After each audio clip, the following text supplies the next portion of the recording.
এই চ্যালেঞ্জ দিয়ে ডক্টর ইউনূস সাহেবকে দিয়ে পাঠাই দিলে কাজ হবে?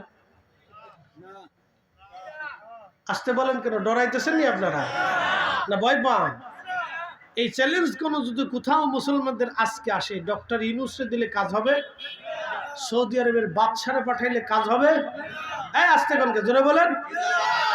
প্রেসিডেন্ট এরদোয়ানকে পাঠাইলে কাজ হবে? পৃথিবীর কোন প্রেসিডেন্টকে পাঠাইলে কাজ হবে না, কারণ এরা অনেকে মুতি ভানি লয় না। এই আসতে কোনকে জোরে বলেন, হিসাব করে ভানি লয় না। এই চ্যালেঞ্জের জন্য শাহজালালের যোগ্য উত্তরসূরি প্রয়োজন। কথা বল না কেন, ঠিক কিনা? ইসলাম কি ছেলে খেলা পুতুল খেলা নাকি? কইলেই কায়েম হয়ে যাবে?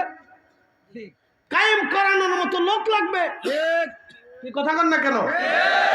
যারা প্রতিষ্ঠিত করবে তাদের জন্য ওই যোগ্যতার প্রয়োজন।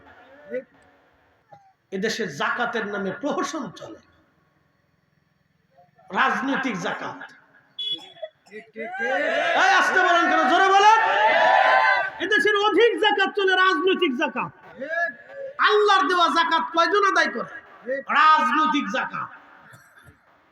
মসজিদে না দিলে ভোট পাবো না, এই জন্য মসজিদে দিয়ে দিতেছে। আমি টাকা দিয়ে দেবো, নিজের টাকা দেয় নাই, পাবলিকের গম বেচে টাকা দিয়ে গেছে।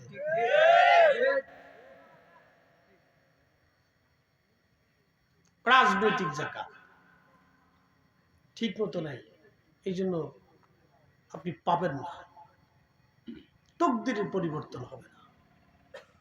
আমি যাহা বললাম এটা সাচ্চা সাচ্চা আল্লাহ রসুলের কথা বলে দিয়ে গেলাম। নবী বলছেন কিয়ামতের আগে ওয়াদাউল আমানাত, আমানত নষ্ট হয়ে যাবে। আজকে আমানত রহমতুল্লাহ আলাইহি কবরে চলে গেছে। যদি বিশ্বাস না করেন তাহলে দোকানে বাকি দিয়ে দেখবেন আর টাকা হাওলাত দিয়ে দেখবেন আমানত কেমনে থাকে। যদি আরো তো বিশ্বাস না করেন তা আপনার নিজের সন্তান, কন্যা সন্তানটাকে রাত 8টার সময় ছেড়ে দিবেন সিলেট শহরে একা একা ঘুরতে, সিলেট থেকে দক্ষিণ সুরমা আসবে, রাত 10টার সময় একা ছেড়ে দিবেন, তাহলে বুঝবেন আমানত কেমনে মরে গেছে। আমরা মানুষ, কুত্তা না, শুয়োর না, আমরা মানুষ। তারপরেও মানুষের মানুষত্ব থাকবে না। এদেশের বহু মানুষ আছে দেখতে শুধু মানুষ দেখা যায়, ভিতরে মানুষত্ব নাই।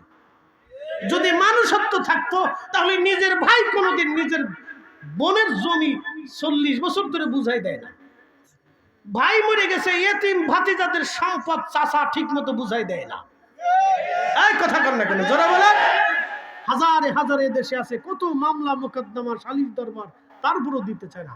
মনে হয় ওর বাপের সম্পত্তি শুধু ও নিজেই ভোগ করবে, ওর এতিম ভাতিজাকে দেবে না।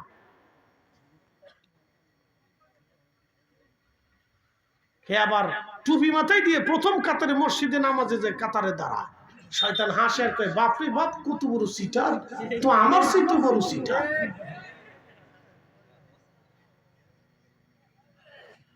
ভাইজান কষ্ট হইতেছে? আমি তো ইনসাফের কথা বলতেছি, হকের কথা বলতেছি।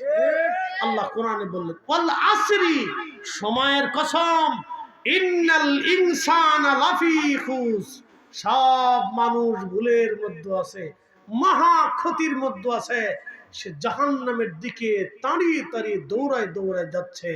ইল্লাল্লাযীনা আমানু, ঈমানদার ব্যতীত, ওয়া আমিলুস সালিহাত, নেককার ব্যতীত, ওয়া তাওয়াসাউ বিল হক, হকের পথে যারা থাকে, হকের জন্য যারা, সত্যের জন্য, ন্যায়ের জন্য যারা পরামর্শ দেয়, ন্যায়ের কথা যারা বলে, ন্যায়সঙ্গত যারা কাজ করে তারা ব্যতীত, ওয়া তাওয়াসাউ বিস সাবর, এবং ধৈর্যশীল ব্যক্তি ব্যতীত।